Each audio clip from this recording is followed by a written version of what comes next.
La vie est pleine d'obstacles. Certains sont petits, comme une mauvaise journée au travail ou un désaccord avec quelqu'un de proche. D'autres semblent gigantesques, impossibles à surmonter.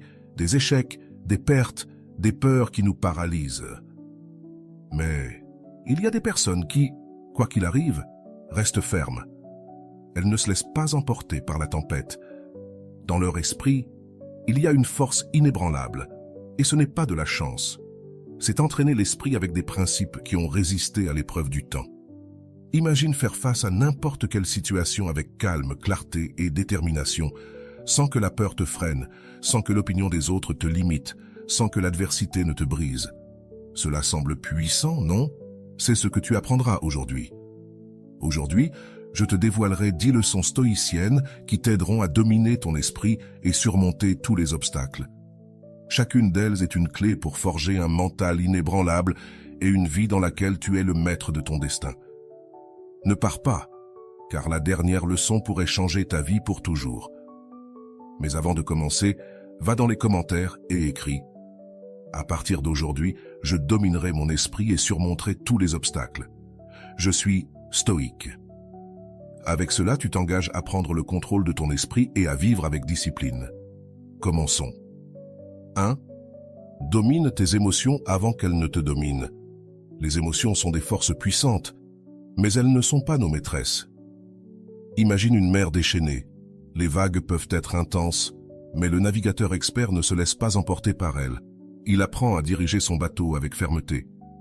C'est ce que l'enseignement stoïcien nous apprend. Ne pas réprimer ce que l'on ressent, mais le gouverner avec raison et autodiscipline. Tu n'es pas tes émotions, tu n'es pas ta colère, ton anxiété ni ta peur. Tu es la conscience qui observe ces émotions et décide quoi en faire. Lorsque tu laisses la colère te contrôler, tu deviens un prisonnier de ton propre tempérament. Lorsque l'anxiété dirige tes pas, tu vis piégé dans des scénarios futurs qui peut-être n'arriveront jamais.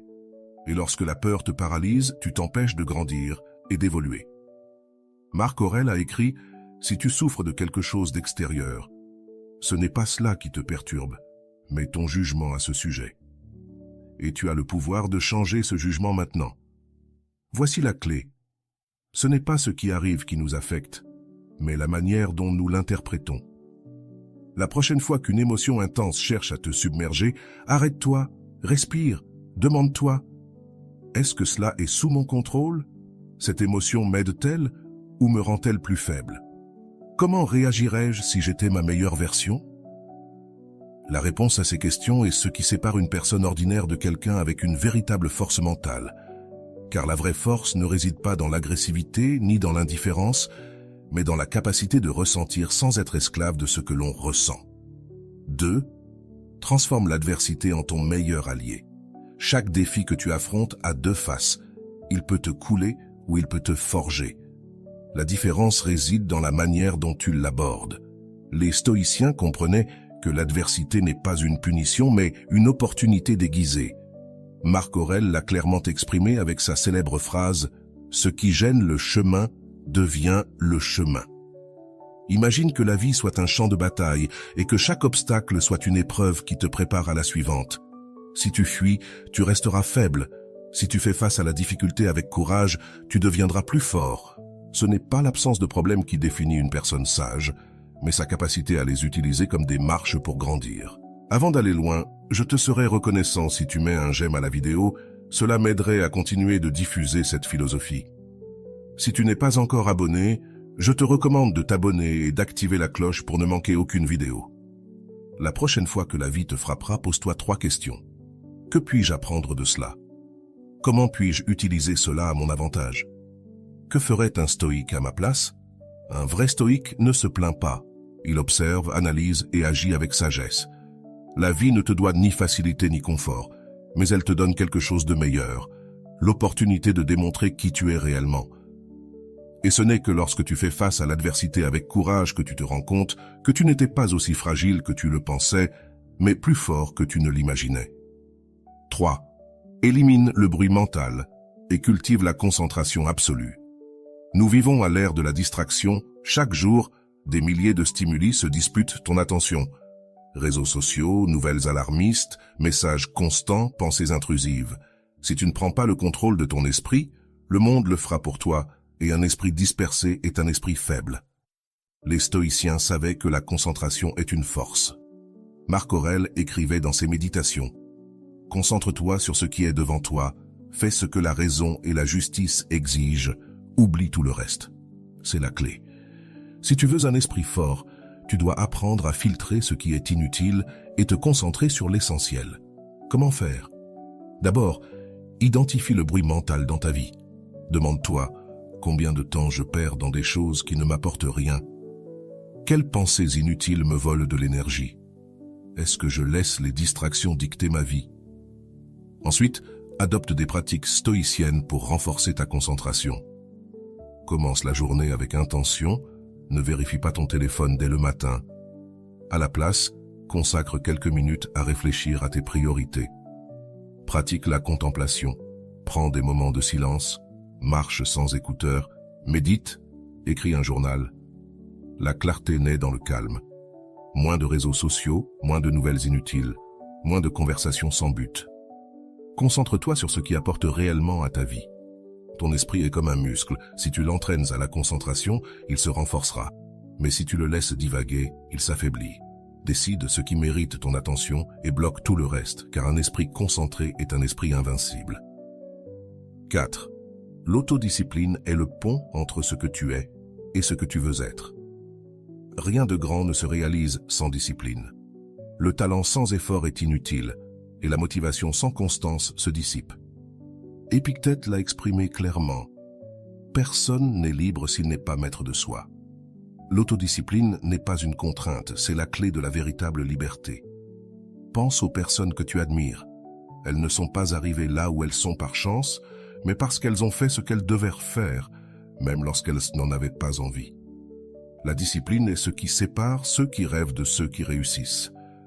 Chaque fois que tu procrastines, chaque fois que tu choisis le plaisir immédiat au lieu de la croissance, tu t'éloignes de la personne que tu pourrais être. Les stoïciens comprenaient que l'autodiscipline est la base de la liberté. Marc Aurèle se rappelait chaque matin: lorsque tu te lèves, pense que tu t'es réveillé pour travailler en tant qu'être humain. La vie ne se résume pas à la facilité, mais au but. Commence par de petits actes de discipline. Fais ce que tu dois faire sans excuse. Ne t'attends pas à te sentir motivé. Fais-le parce que c'est ce qu'il faut faire. 5. Domine tes désirs. La nourriture, la paresse, les distractions. Chaque fois que tu dis non à la facilité, tu te renforces. Aie un code de vie. Ne te laisse pas guider par les impulsions. Agis selon des principes. Ton succès n'est pas déterminé par ce que tu fais de temps en temps, mais par ce que tu fais tous les jours. La discipline n'est pas une restriction, c'est le chemin vers ta meilleure version. 6. Arrête de réagir, commence à répondre avec sagesse. La plupart des gens vivent en pilote automatique, réagissant sans réfléchir, poussés par la colère, la frustration ou la peur. Mais les stoïciens ont compris quelque chose de fondamental. Entre le stimulus et la réponse, il y a un espace, et dans cet espace réside ton pouvoir. Tu ne peux pas contrôler ce qui se passe autour de toi, mais tu peux contrôler la manière dont tu l'interprètes et comment tu y réponds. Épictète l'a clairement dit: ce qui nous affecte, ce n'est pas ce qui nous arrive, mais ce que nous pensons à ce sujet. Si tu laisses les circonstances dicter ton état mental, tu seras un esclave de l'extérieur, mais si tu apprends à répondre avec sagesse, tu seras maître de toi-même. Lorsque quelqu'un te provoque, lorsque quelque chose te frustre, lorsque tu ressens l'urgence d'exploser, fais une pause, respire. Avant de parler, quelques secondes de pause peuvent éviter des jours de regret. Ne prends rien comme une attaque personnelle. La plupart du temps, ce que les autres font n'a rien à voir avec toi, mais avec eux-mêmes. Choisis le calme plutôt que l'impulsivité. La véritable force ne réside pas dans la réaction agressive, mais dans la réponse avec clarté. Le monde te mettra à l'épreuve de façon constante, mais le véritable pouvoir réside dans le fait de ne pas laisser cela te tirer vers le bas. Contrôle ta réponse et tu contrôleras ton destin. 6. Apprends à être seul sans te sentir seul. La solitude est une peur universelle. Nous vivons dans un monde où la compagnie constante semble être la norme. Cependant, le véritable pouvoir réside dans l'apprentissage de la solitude sans se sentir seul. Les stoïciens, comme Sénèque, comprenaient que la solitude n'est pas un fardeau, mais une opportunité de croissance intérieure. La solitude nous confronte à nous-mêmes, ce qui peut être inconfortable car nous évitons souvent le contact avec notre propre esprit et nos émotions. Mais comme l'a dit Sénèque, la véritable liberté réside dans la capacité à être seul avec soi-même. La solitude est un terrain fertile où naissent la réflexion et la compréhension de soi. C'est le moment idéal pour découvrir qui tu es vraiment, sans distractions extérieures qui te définissent. Lorsque tu te retrouves seul, que fais-tu? Essaies-tu de combler le vide avec du bruit, avec de l'activité constante ou avec la nécessité d'approbation extérieure? Le véritable défi est d'être capable de rester en silence, de réfléchir à ta vie, tes décisions et tes émotions, et d'apprendre à être en paix avec toi-même. La prochaine fois que tu te retrouves seul, profite de ce temps pour réfléchir. Pose-toi des questions profondes. Qu'ai-je appris de mes expériences? Comment puis-je m'améliorer?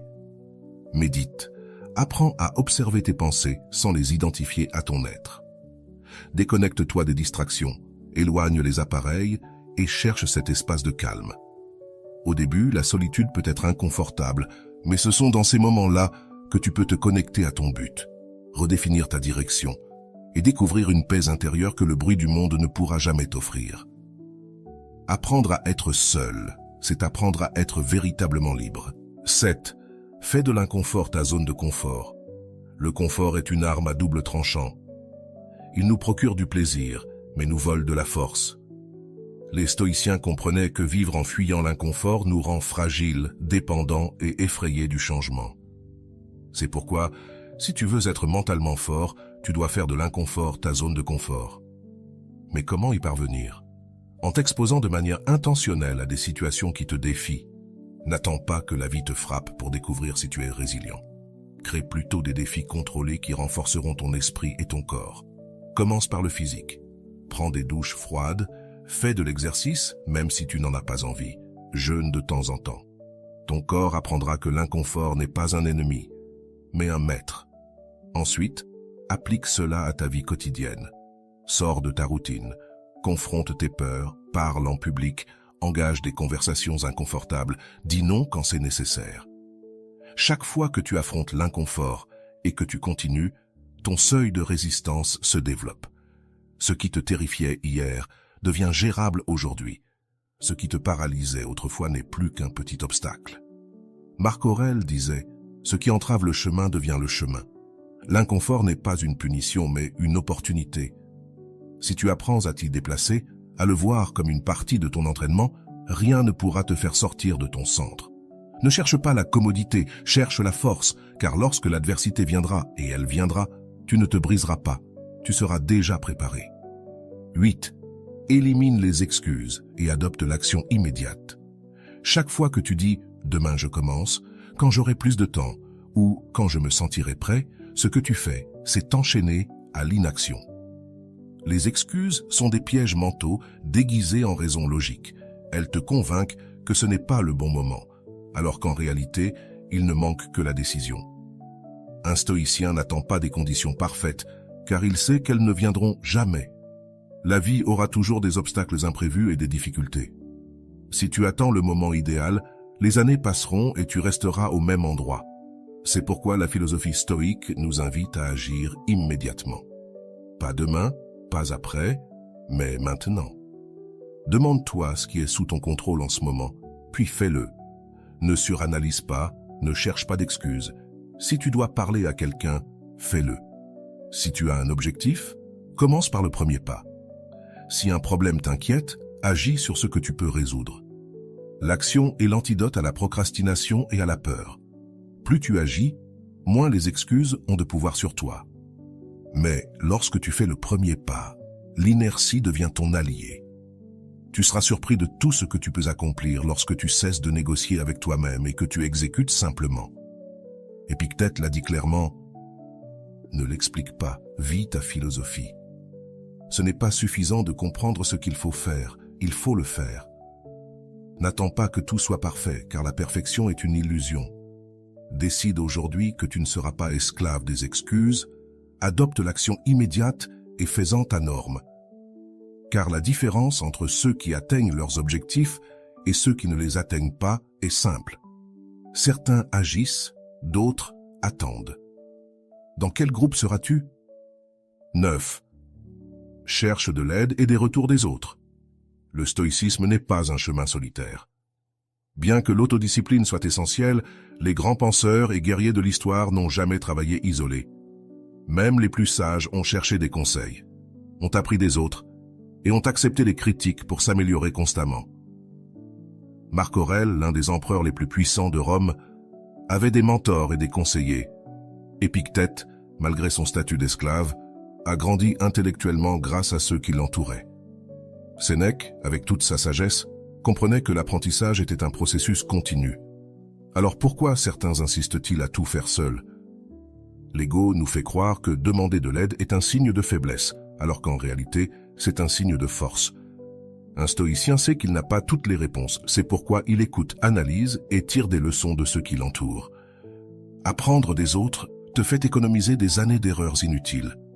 Un bon conseil peut éviter des échecs, une critique bien intentionnée peut t'ouvrir les yeux et un mentor peut accélérer ta croissance. Mais tu dois être prêt à écouter humblement, sans défendre ton ego ni justifier tes échecs. Ne ferme pas la porte à la rétroaction. Ne vois pas la critique comme une attaque, mais comme un outil pour t'améliorer. Entoure-toi de personnes qui te challengent, qui t'exigent plus, qui ne te disent pas ce que tu veux entendre, mais ce dont tu as besoin d'entendre. Les stoïciens nous enseignent que l'autosuffisance ne signifie pas isolement. Apprends à demander de l'aide, à partager tes idées, à absorber le savoir des autres, car celui qui croit tout savoir se condamne à l'ignorance. La croissance personnelle ne se fait pas en solitude, elle se fait quand tu as le courage d'apprendre des autres et l'humilité d'accepter qu'il y a toujours quelque chose à améliorer. 10. Le pouvoir de la mentalité de croissance. Ton esprit est le point de départ de tout. Si tu crois que tu peux t'améliorer, tu le feras. Si tu crois que tu es limité, tu le seras. Les stoïciens comprenaient que la différence entre une vie stagnante et une vie de progrès réside dans la manière dont nous interprétons les défis. Marc Aurèle l'a exprimé clairement. Notre vie est ce que nos pensées en font. Si tu penses que tu es faible, tu agiras comme une personne faible.